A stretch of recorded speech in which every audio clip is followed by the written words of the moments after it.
কুমার সেনগুপ্ত সংকলিত পরমপুরুষ শ্রী শ্রী রামকৃষ্ণদেবের পুস্তক থেকে ওনার সম্বন্ধে কিছু জানতে পারি। দক্ষিণেশ্বর এক বুড়ি এসেছেন ঠাকুরকে দেখতে। তার হাতে একটি পাতায় ঠোঙায় দুখানা সন্দেশ। সামান্য অবস্থার মানুষ এর বিষয়ে আর কি দিয়েই বা সেবা করতে পারেন। তিনি বললেন, তুমি দান দেখো না, প্রাণ দেখো। কিন্তু ঠাকুরের ঘরে ঢুকবে কি করে? সেখানে প্রচন্ড ভিড়। নহবতে এসে মা ঠাকুরানীকে বললে, তুমি বুঝি পরমহংস মশাইয়ের পরিবার? একটু সন্দেশ এনেছিলুম তাকে দেবো বলে, তা সেখানে যা ভিড় ঢুকতে পেলুম না। তা তোমাকে দিয়ে যাই, তুমি আমার হয়ে তাকে এইটুকুনি খাইয়ে এসো মা। আমি ততক্ষণ না হয় তোমার এখানেই বসে থাকি। মা বললেন, বাইরের লোক থাকলে আমি তো যাই না ওই ঘরে। তোমার তো কোনো বাধা নেই, তুমিই গিয়ে নিজের হাতে দিয়ে এসো ঠাকুরকে। ঠাকুর তো কারো একলার না, তিনি সকলের। সাহস করে গেলেন বুড়ি। দেখলেন তক্তপোষের নিচে ভক্তরা তাদের নৈবেদ্য সাজিয়ে রেখেছেন। বুড়ি তার ছোট ঠোঙাটি সেই স্তূপের মধ্যে একটু ফাঁক করে গুজে রাখলেন, আর দাঁড়ালেন না। ঠাকুরকে একটা দণ্ডবত দিয়ে চলে গেলেন আপন মনে।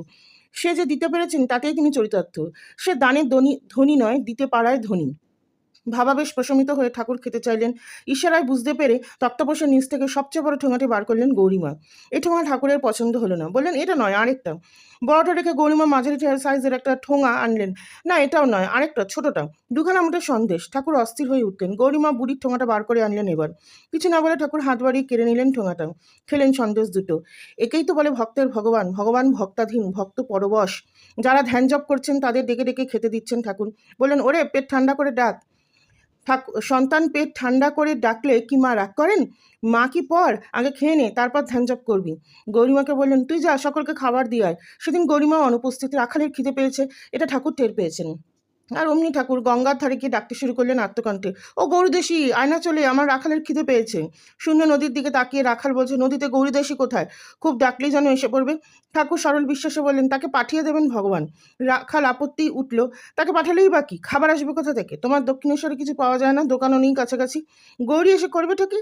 দোয়াত আছে, কালি নেই, হাড়ি আছে, চাল নেই। না না, গৌরীদেশী এলে খাবারও আসবে, ঠাকুর বললেন।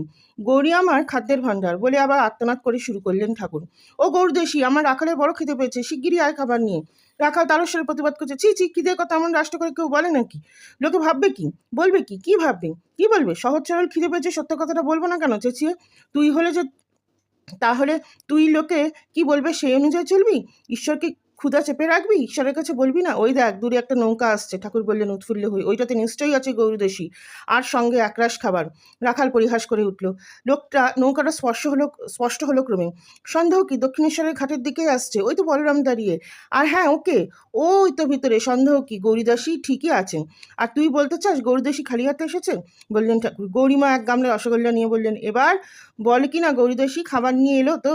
ঠাকুর শিশুর মতন লোভালু চোখে তাকালেন রাখালের দিকে। আয় আয়, খেয়ে নে।